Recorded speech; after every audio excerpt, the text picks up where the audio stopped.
ધોરણ 9 મેથ્સમાં chapter number 1 સંખ્યા પદ્ધતિ. સંખ્યા પદ્ધતિ ચેપ્ટરમાં અત્યાર સુધી આપણે પહેલું સ્વાધ્યાય પતી ગયું છે અને વર્ગમૂળ 2 સંખ્યા રેખા પર કેવી રીતના દર્શાવી શકાય તે જોઈ લીધું છે. લાસ્ટ લેક્ચરમાં જ આપણે આ વર્ગમૂળ 2 વાળું જોયું હતું. આ વર્ગમૂળ 2 ને સંખ્યા રેખા પર દર્શાવવા માટેની જે ગણતરી છે, જે પ્રક્રિયા છે, તેમાં જેનો ઉપયોગ થાય તે પ્રમેય છે પાયથાગોરસનું પ્રમેય. આ પાયથાગોરસનું પ્રમેય જેને આવડતું હોય ને વિધાન, તેને વર્ગમૂળ 2 વર્ગમૂળ 3 આ બધી અસમય સંખ્યાઓને સંખ્યા રેખા પર દર્શાવતા આવડશે. દરેક જણે ખાલી મને સાંભળવાનું છે, બાકી બધું કામકાજ મૂકી દેવો. એકદમ સ્થિર બેસો, ખાલી મને સાંભળો. બાકી બધું અત્યારે જે બી સાધન બાધન આ તે પાઉચ બધું મૂકી દો. બરાબર, ખાલી સાંભળે, ધ્યાન આપે. રેડી? ચાલો. વર્ગમૂળ 2 ની પ્રેક્ટિસ કરવા કીધી હતી. તમારામાંથી જે સિન્સિયર સ્ટુડન્ટ છે, જે દયા છે, જે મારી વાત માને છે, તેને કરી નાખી છે. અને કેટલાક સ્ટુડન્ટ બગ્ગા છે, તેમને આ કામ નથી કર્યું. તો કઈ વાંધો નહીં, આવતીકાલે પ્રેક્ટિસ કરીને આવે. ચાલો, આજે આપણે એ જે હોય તે આવતીકાલે રવિવાર હોય કે સોમવાર હોય કે કોઈ બી વાર હોય, આવતીકાલે જ પ્રેક્ટિસ કરવાની છે. ક્યારે પ્રેક્ટિસ કરવાની છે? આવતીકાલે જ. આ કહી દીધું. પછી તમે એમ કહો કે સર હવે તો ગુરુવારે મેથ્સનો લેક્ચર છે, તો હું આવતીકાલે કેમ પ્રેક્ટિસ કરું? આવું કોઈએ પૂછવું છે કે કેવું છે? ઉદાહરણ 4 તૈયાર. સંખ્યા રેખા પર વર્ગમૂળ 3 દર્શાવો. સંખ્યા રેખા પર વર્ગમૂળ 3 દર્શાવો. જો કાલે વર્ગમૂળ 2 શીખવાડેલું સેમ એવું જ છે. બે રીતે થાય. કેટલી રીતે થાય? બે. હવે હું તમને મારી રીતે કરાવું છું, કદાચ તમારી સ્કૂલમાં કંઈક અલગ કરાવ્યું હોઈ શકે છે. ટેન્શન બિલકુલ નહીં લેતા. ચાલો, તો કામ ચાલુ કરીએ છીએ. સૌથી પહેલા તમારે આ વર્ગમૂળ 3 ના ટુકડા પાડવાના. શું પાડવાના? ટુકડા. ગઈકાલે મેં તમને ટુકડા પાડવાની પ્રક્રિયા શીખવી છે. ટુકડા પાડવા માટે કોની મદદ લેવાની? પૂર્ણ વર્ગ સંખ્યાની. કોની મદદ લેવાની? પૂર્ણ વર્ગ સંખ્યા. 1 નો વર્ગ 1, 2 નો વર્ગ 4. ચાલો ભાઈ, બહુ થયું. 3 કરતા નાની પૂર્ણ અને 3 ની નજીકની પૂર્ણ વર્ગ સંખ્યા છે 1. એટલે આપણે જે ટુકડા પાડવાના ને તેમાં પહેલો એકરો લખવાનો. એકમાં કેટલા ઉમેરવાથી 3 થાય? 1 વત્તા 2 એટલે 3. વર્ગમૂળ 3 બરાબર, ચાલો ધ્યાન આપજો, કોનો વર્ગ 1 થાય? 1 નો વર્ગ 1. કોનો વર્ગ 2 થાય? 2 નો વર્ગ. તમારામાંથી કેટલાક બોલે છે 2 નો વર્ગ 2? તમારામાંથી કેટલાક બોલે છે 1 નો વર્ગ 2? તમારામાંથી કેટલાક બોલે છે 4 નો વર્ગ 2? અલા બાગાની મારો ની. 1 નો વર્ગ 1 થાય, 2 નો વર્ગ 4 થાય, 4 નો વર્ગ 16 થાય. મારો સવાલ છે, જો ઘૂંટણથી જવાબ નહીં આપતા, મગજથી, કોનો વર્ગ 2 થાય? ની થાય. બરાબર છે, ની થાય. બરાબર ને? કોઈ પણ પ્રાકૃતિક સંખ્યાનો વર્ગ 2 ની થાય. એનો મતલબ એવો થયો કે આ જે બગડો છે ને એના હજી ટુકડા પાડો. અને આ 2 ના ટુકડા એટલે 2 કરતા નાની પૂર્ણ વર્ગ સંખ્યા 1, એટલે 2 ના ટુકડા પાડવા પડે 1 વત્તા 1. તો વર્ગમૂળ 3 બરાબર, સૃષ્ટિ સમજ પડતી છે? આ 1 નો વર્ગ બેઠો અને આ જે 1 છે તે કોનો વર્ગ? 1 નો વર્ગ જ 1. અને આ જે 1 લખેલો છે તે 1 નો વર્ગ જ 1. સમજ પડી ગઈ? એટલે હવે આપણે કાલની જેમ પહેલા સંખ્યા રેખા દોરવાની. હવે આ જે સંખ્યા રેખા દોરવાના છે તેમાં આ પહેલો એકરો દેખાય, તો સંખ્યા રેખા પરનું આરું માપ 1 એકમ.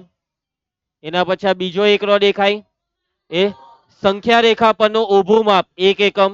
અને આ ત્રીજો એકરો દેખાય, એ પણ ઊભું જ માપ છે, એટલે કે 2 ઊભા માપ. પહેલું આરું માપ, પછી બાકી જે બી આગળ આવે તે બધા ઊભા માપ કહેવાય. એટલે આ વખતે ઊભા માપ 2 વખત છે. કેટલી વખત છે? 2 વખત છે. સાંભળજો હા બધી વસ્તુ. ચાલો, હવે સ્કેલ માપ નક્કી કરવાનું છે આપણે. શું નક્કી કરવાનું છે? સ્કેલ માપ. સ્કેલ માપ તમારે 1 એકમ એટલે કેટલું રાખવું છે? ચાલો 3 સેન્ટીમીટર રાખીએ. 1 એકમ એટલે 3 સેન્ટીમીટર. મેં જ્યારે પણ 1 એકમ એવું બોલીશ એટલે તમારે 3 સેન્ટીમીટર સમજવાનું. સમજ પડે છે ને સંધ્યા? ચાલો, પ્રક્રિયા ચાલુ કરીએ છીએ. સૌથી પહેલા આપણે દોરવાની છે સંખ્યા રેખા. સંખ્યા રેખા દોરી દીધી. જો આટલી બહુ થઈ, આટલી સાઈઝ, કેમ કે આટલામાં તો આવી જ જાય. આના કરતા જરાક નાની રાખું તો બી ચાલી જશે. તો આ દોરી દીધી સંખ્યા રેખાના બંને છેડે તીર હોય છે. આ તીર આવી રીતના પરાય. ઘણાને તો તીર પાડતા બી નહીં આવડે. કેવા તીર પાડે ખબર? આવા તીર પાડે, કઈક આવા તીર પાડે. સમજ પડી ગઈ? આવી રીતના તીર, ચીંધરા તીર પાડવાના. બરાબર, ચીંધરું હોવું જોઈએ, એમ લાગવું જોઈએ ઓહ બહુ ચીંધરું છે, માંગરી મૂકે એટલે છોલાઈ જવું જોઈએ. બરાબર, ચાલો દોરી દીધી સંખ્યા રેખા દોર્યા પછી તરત જ પહેલા એક બિંદુ મૂકવાનું છે. આ સાઈડે અહીંયા થોડીક જગ્યા છોડ ને આ બિંદુ મૂકી દીધું. બરાબર, યસ, બિંદુને નામ આપતા જ જવાનું છે ચાલુમાં જ. બિંદુને શું નામ આપવાનું છે? ઓ. અને આ બિંદુ ઓ સંખ્યા રેખા પર દર્શાવે છે 0. ચાલો સરસ. હવે સંખ્યા રેખા પર આરું માપ કેટલું છે? 1 એકમ. એટલે કે આ બિંદુ ઓ થી 1 એકમ છોડીને બિંદુ મૂકવાનું છે. 1 એકમ છોડીને, અને 1 એકમ નો મતલબ 3 સેન્ટીમીટર છોડવાના. ચાલો સાધન આપણે લઈ લઈએ.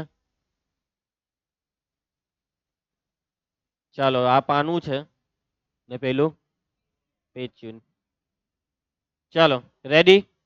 તો સંખ્યા રેખા પર બિંદુ ઓ થી 1 એકમ છોડીને બિંદુ એ મૂકવાનું છે.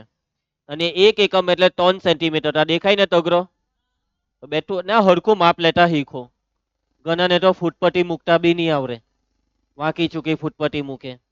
પછી ઘણા તો બિંદુ કેવા મૂકે ખબર? આ જોવા સર, મેં બિંદુ મૂકી દીધું. મસ્તીનું બિંદુ મૂક્યું જો. આ બિંદુ મૂકી દીધું છે, મોટો ચાંદલો કરે. બરાબર ભાઈ, બિંદુ કોને કહેવાય ખબર? બિંદુ એટલે બહુ ઝીણું હોય, એકદમ ઝીણું ટપકું. બિંદુ એટલે એક ઝીણું ટપકું. ટપકું નહીં કે ચાંદલો. સમજી ગયા બધા? તો આવી રીતના બિંદુ આવા નાના ઝીણા મૂકવાના. ચાલો આગળ વધવા પહેલા આપણે જરાક હાજરી વાળું કામ પતાવી દઈએ. મેડમ ને અંદર બોલાવી દો. ચાલો કન્ટિન્યુ કરીએ. તો બિંદુ ઓ થી 3 સેન્ટીમીટર એટલે કે 1 એકમ છોડીને આપણે આ બિંદુ મૂકી દીધું છે. અને આ જે બિંદુ મૂક્યું તેનું નામ છે એ.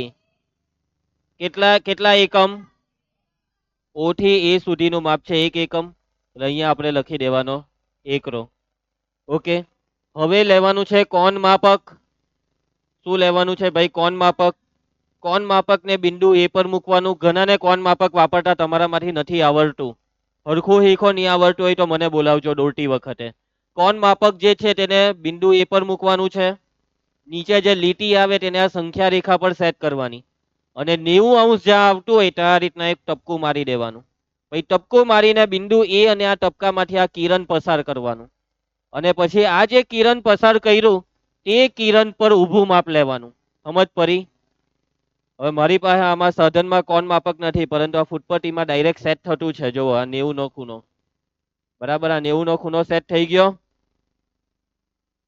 તો બસ, તો આ બિંદુ એ માંથી શું દોરવાનું છે આપણે? કિરણ. શું દોરવાનું છે? કિરણ.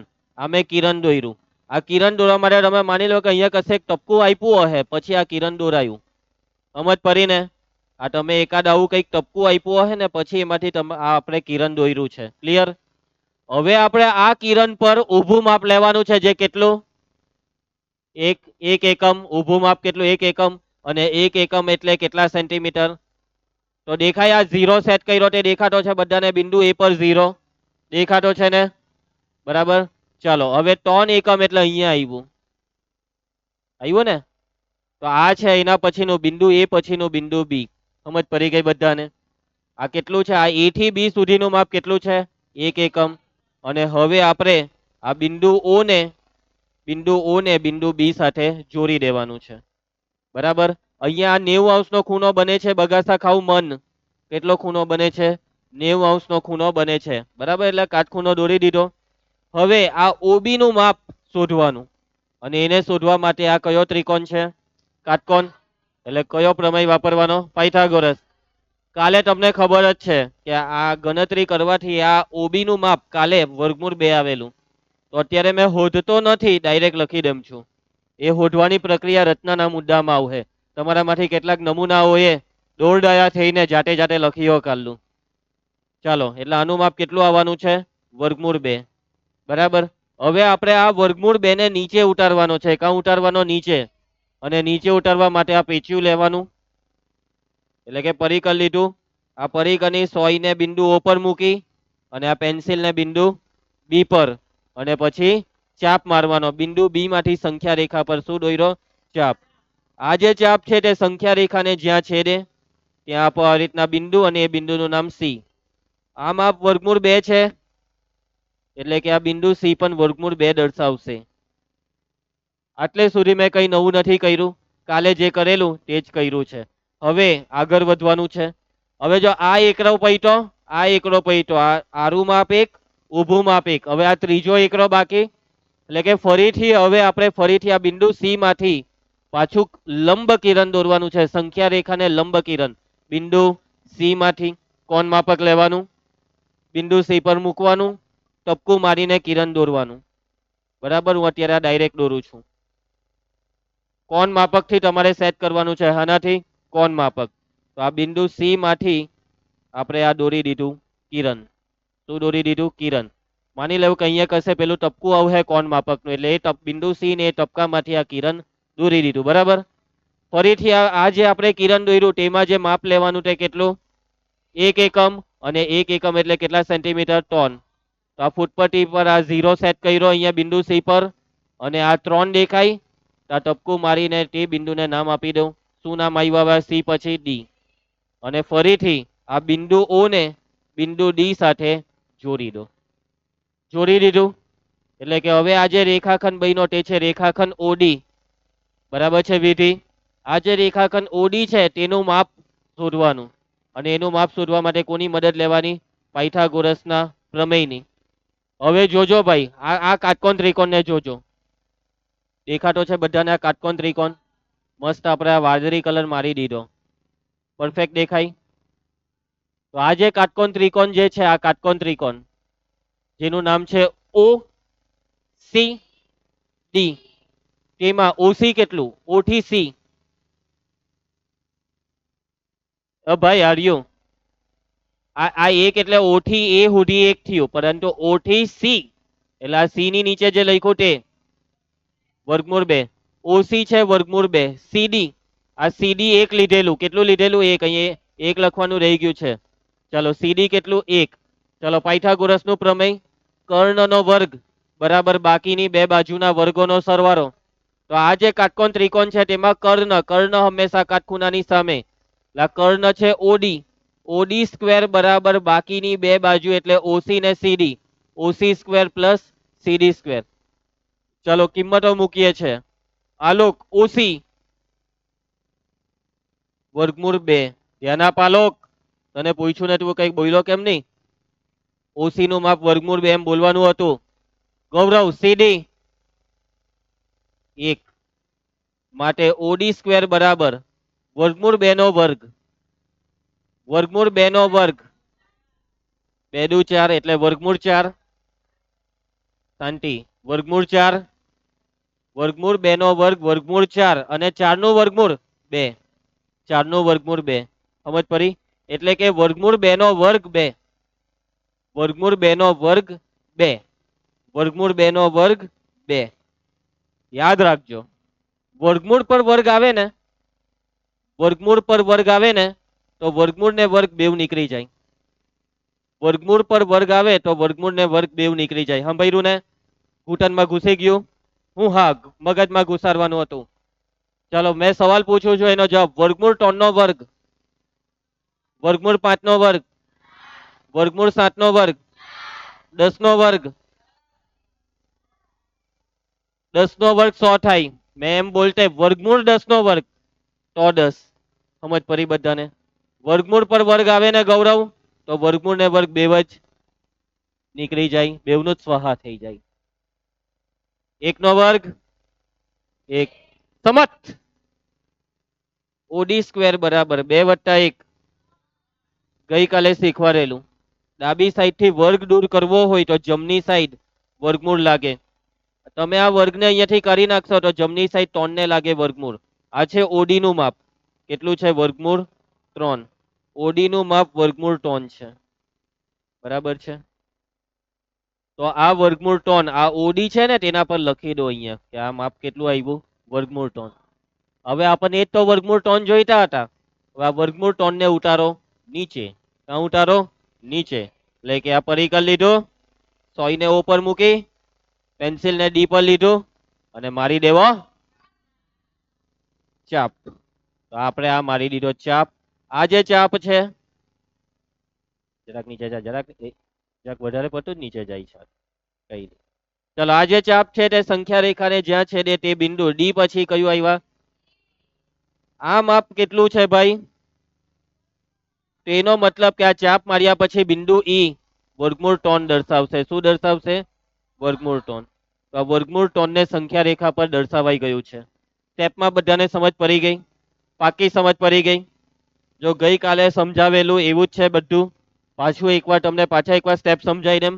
પહેલા દોરવાની સંખ્યા રેખા, સંખ્યા રેખા પર મૂક્યો બિંદુ ઓ એટલે કે 0. એના પછી આગળનું બિંદુ કેટલા એકમ અંતરે? 1 એકમ એટલે કે 3 સેન્ટીમીટર છોડીને બિંદુ એ. આ માપ 1 એકમ એટલે અહીંયા 1 લખ્યું. હવે કોણ માપક લઈને બિંદુ એ પર મૂકીને 90° પર ટપકું મારો ને કિરણ દોરો. અને આ કિરણ પર તમારે કેટલું માપ લેવાનું છે? 1 એકમ. એટલે બિંદુ એ થી 1 એકમ છોડીને અહીંયા જે બિંદુ આવે તે બિંદુ બી. આ 1 એકમ. પછી આ ઓ હાથે બી ને જોડવાનું.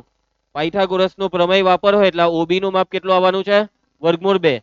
પરિકરની મદદથી ઓ પર મૂકો સોય, બી પર પેન્સિલ ને મારી દેવું ચાપ. તો અહીંયા આવ્યું બિંદુ સી. અને બિંદુ સી એટલે વર્ગમૂળ 2. આ વર્ગમૂળ 2 અહીંયા. પાછું બિંદુ સી માંથી કોણ માપકની મદદથી ટપકું મારો 90° નો ખૂણો અને બિંદુ સી માંથી આ કિરણ દોરો. હવે આ જે કિરણ દોર્યું તેના પર કેટલું માપ લેવાનું? 1 એકમ. બરાબર છે. તો બિંદુ સી માંથી 1 એકમ અંતરે નેક્સ્ટ બિંદુ મૂકવાનું બિંદુ ડી. કેટલા એકમ? 1 એકમ. ઓ હાથે ડી ને જોડો, પરિકરની મદદથી ઓ પર મૂકો, પેન્સિલ ને ડી પર ને મારી દેવો ચાપ. અને એના પછી જે બિંદુ આવે તે ઈ. પાયથાગોરસ નો પ્રમેય તમે વાપરો તો આમાં વર્ગમૂળ ટોન આવશે. ઓ ભાઈ સાહેબ કોણ હતો આ? અહીંયા બી કયો ખૂણો આવશે? કાટખૂણો. ચાલો દોરવાનું ચાલુ કરો. તો ચાલો હવે જુઓ એક વસ્તુ કે આ ઘણા ગૂંચવાઈ રહ્યા છે કે આ બિંદુ બી એટલે ઉપર વાળું કે નીચે વાળું? કયું? સમજી ગયા? સમજી ગયા હવે કયું? આ બિંદુ બી એટલે આ નીચે વાળું. પછી આ બિંદુ ડી કયું? નીચે વાળું. બરાબર છે. ચાલો રચનાના મુદ્દા હવે આપણે લખવાના છીએ. આ કેટલા માર્કમાં પૂછાઈ શકે? 4 માર્કમાં. તો એ આ ચોગડો હું છેકી કરું છું કારણ કે મને નરે છે. શું થાય છે? નરે છે. ચાલો કામ ચાલુ કરીએ. તૈયાર ને બધા? રચનાના મુદ્દા. ગઈકાલે મેં તમને ખૂબ સરસ રીતે આ મુદ્દા શીખવાડેલા. જે દોર્યું તે લખતું જવાનું, પરંતુ કઈ ભાષામાં? ગણિતની ભાષામાં, આપણી દેશી ભાષામાંની. બરાબર. તો સૌથી પહેલા હું દોરેલું, પછી જો કાલે પેલું જે લખાવેલું ને એ બેઠું જ લખવાનું જ છે. સૌથી પહેલા આપણે દોર્યું સંખ્યા રેખા. સંખ્યા રેખા દોરી તેના પર બિંદુ ઓ લો અથવા દર્શાવો. બિંદુ ઓ દર્શાવો. આ વગર કામની વાતચીતો થઈ રહી છે. અહીંયા ધ્યાન આપે. બિંદુ ઓ એ સંખ્યા રેખા પર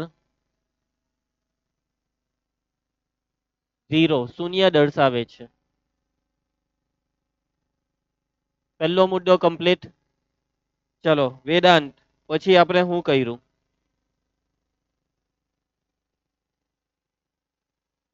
સંખ્યા રેખા પર બિંદુ ઓ થી 1 એકમ અંતરે બિંદુ એ દર્શાવો.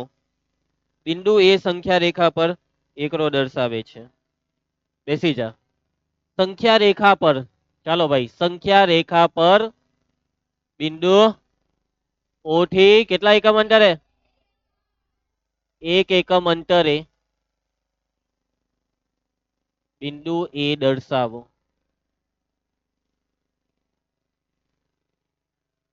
બિંદુ એ સંખ્યા રેખા પર 1 દર્શાવે છે. કોણ છે? ચાલો એના પછી નંબર 3 સમટ.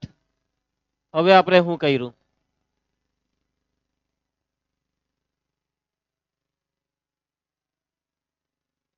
લંબ કિરણ દોર્યું. બિંદુ એ માંથી સંખ્યા રેખાને લંબ કિરણ દોર્યું અને આ કિરણ પર પછી એક બિંદુ એ થી એક એકમ અંતરે બિંદુ બી લીધું. કેટલા એકમ અંતરે? એક એકમ. બેસી જા. ચાલો તો શું આવશે? બિંદુ એ માંથી સંખ્યા રેખાને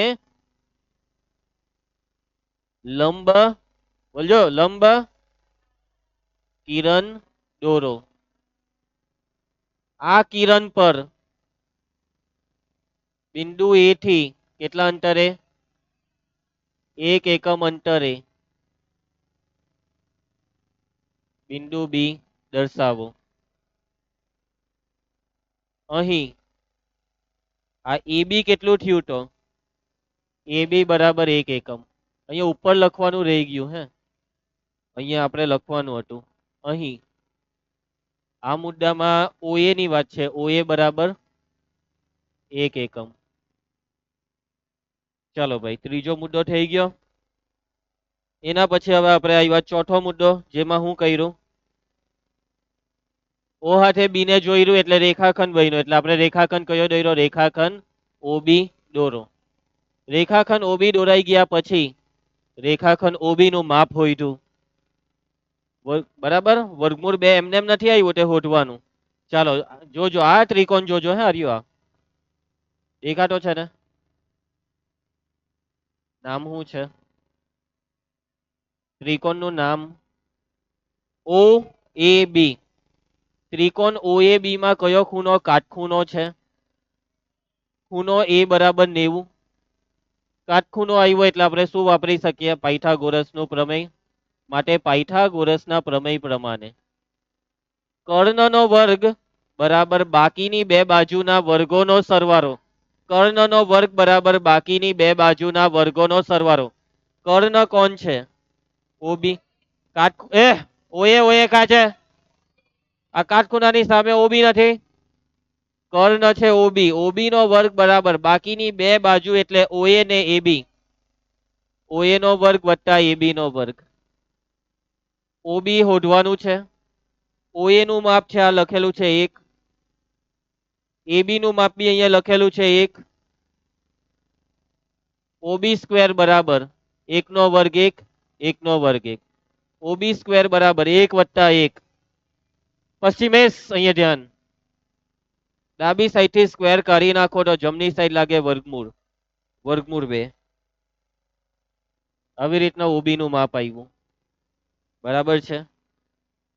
ચાલો એના પછી નેક્સ્ટ મુદ્દો. આ લોક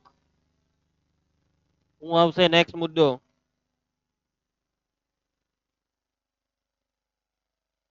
ભાઈ ભાઈ બિંદુ સી ક્યાં છે? અહીંયા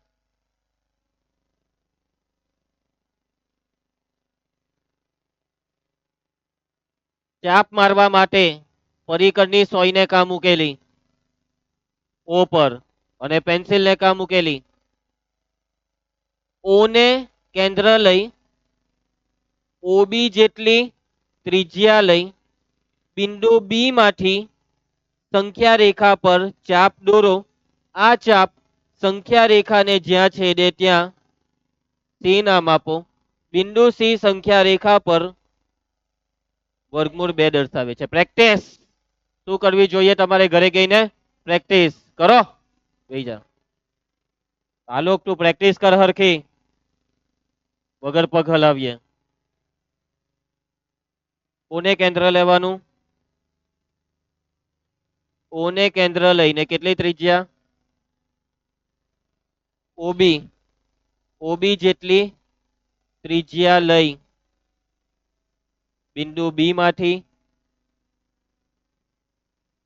સંખ્યા રેખા પર ચાપ દોરો.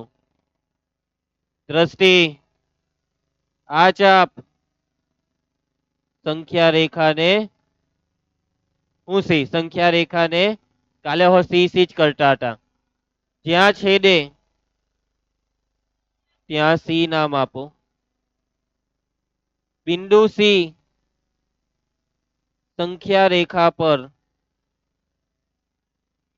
વર્ગમૂળ 2 દર્શાવે છે. ચાલો કાલવાળા મુદ્દા અહીંયા પૈતા. હજી આ મુદ્દા કન્ટિન્યુ વર્ગમૂળ 3 માટે. આ જ બધા ધટિંગ પાછા કરવાના છે. ચાલો તો હવે એના પછી છઠ્ઠો મુદ્દો. ચાલો જોયા કરજો હે. છઠ્ઠા મુદ્દા માટે બિંદુ સી માંથી હું કર્યું, સંખ્યા રેખાને લંબ કિરણ પાછું દોર્યું ને, પછી એ કિરણ પર બિંદુ સી થી 1 એકમ અંતરે બિંદુ ડી લીધું. ચાલો તો મુદ્દો આવું હે, બિંદુ સી માંથી સંખ્યા રેખાને બિંદુ સી માંથી સંખ્યા રેખાને લંબ કિરણ દોરો. સંખ્યા રેખાને લંબ કિરણ દોરો. આ કિરણ પર બિંદુ સી થી 1 એકમ અંતરે બિંદુ ડી લો. આ કિરણ પર બિંદુ સી થી 1 એકમ અંતરે બિંદુ કયું આવ્યું, સી પછી કે આના સી થી જ કરતા છે હજી બી. બિંદુ ડી લો. પછી બોલો અહીં આમાં ઓસી વર્ગમૂળ 2 થયેલું. અહીં ઓસી બરાબર વર્ગમૂળ 2 ને આમાં સીડી 1 થાય છે. અહીં સીડી બરાબર 1. ચાલો પછી હું કર્યું, નેક્સ્ટ મુદ્દો સાતમો. હું કર્યું પછી રેખાખંડ ઓડી દોરો. રેખાખંડ ઓડી ચિત્રો દોરો. રેખાખંડ ઓડી દોરો. પછી પાયથાગોરસના પ્રમેયથી એનું માપ હોઈતું. આવી રીતના ત્રિકોણ હતો ઓ, અહીંયા તો સી, અહીંયા કાટખૂણો ને અહીંયા ડી. આ વર્ગમૂળ 2 છે, આ 1 છે. ચાલો ત્રિકોણ કયો? નામ ઓસીડી માં કયો ખૂણો કાટખૂણો? ખૂણો સી બરાબર 90. માટે પાયથાગોરસના પ્રમેય પ્રમાણે કર્ણનો વર્ગ બરાબર બાકીની બે બાજુના વર્ગોનો સરવાળો. શોર્ટમાં બોલવાનું છે, કર્ણનો વર્ગ બરાબર બાકીની બે બાજુના વર્ગોનો સરવાળો. સ્ટોપ. સરવાળો સ્ટોપ. બસ શોર્ટમાં આને કહેવાય. ચાલો કર્ણ કોણ છે? આ ઓસી એમ કે ઓડી કર્ણ છે. ભાગા માર્યા કરો છો. ઓડી નો વર્ગ બરાબર બાકીની બે બાજુ ઓસી ને સીડી, ઓસી સ્ક્વેર પ્લસ સીડી સ્ક્વેર. ચાલો કિંમત મૂકવા માંડો. ઓડી સ્ક્વેર બરાબર ઓસી વર્ગમૂળ 2 નો વર્ગ, સીડી 1 નો વર્ગ. ઓડી સ્ક્વેર બરાબર વર્ગમૂળ 2 નો વર્ગ, યાદ છે ને? 1 નો વર્ગ. ઓડી સ્ક્વેર બરાબર 2 ને 1. સ્ક્વેર ને કાઢી નાખીએ તો સામે લાગે વર્ગમૂળ. ઓડી બરાબર વર્ગમૂળ 3. ઓડી નું માપ વર્ગમૂળ 3 આવ્યું. આ વર્ગમૂળ 2 આવ્યું, આ વર્ગમૂળ 3 ને પછી હવે ચાપ માર્યો ને, કોને કેન્દ્ર લીધું? કેટલી ત્રિજ્યા લીધી? ઓડી જેટલી ત્રિજ્યા લઈને બિંદુ ડી માંથી સંખ્યા રેખા પર ચાપ દોરો. આ ચાપ સંખ્યા રેખાને જ્યાં છેદે ત્યાં ઈ નામ આપો. નંબર 8. ઓ ને કેન્દ્ર લઈ ઓડી જેટલી ત્રિજ્યા લઈ કયા બિંદુ માંથી? બિંદુ ડી માંથી સંખ્યા રેખા પર ચાપ દોરો. આ ચાપ સંખ્યા રેખાને જ્યાં છેદે ત્યાં ઈ નામ આપો. અને આ બિંદુ ઈ શું દર્શાવે છે? બિંદુ ઈ સંખ્યા રેખા પર વર્ગમૂળ 3 દર્શાવે છે. સમજ પડી ગઈ બધાને? કોઈને કઈ તકલીફ આ મુદ્દામાં? તો આની સાથે આ બધું પૈતું. ઘરેથી આ મુદ્દા લખીને લાવવાના છે. તમને ઝેરોક્સ મળી જશે. હવે નેક્સ્ટ લેક્ચરમાં વર્ગમૂળ 5 કરવાના છે. કઈ કરવાના? વર્ગમૂળ 5. અને નેક્સ્ટ લેક્ચરમાં જ હું તમને બાકીનું હોમવર્ક પણ આપીશ. અત્યારે કઈ એક્સ્ટ્રા હોમવર્ક નથી, ખાલી શું કરવાનું છે વિકાસ, આજે જે કરાવ્યું એ જ. ચાલો તો મળીએ નેક્સ્ટ ગુરુવારે.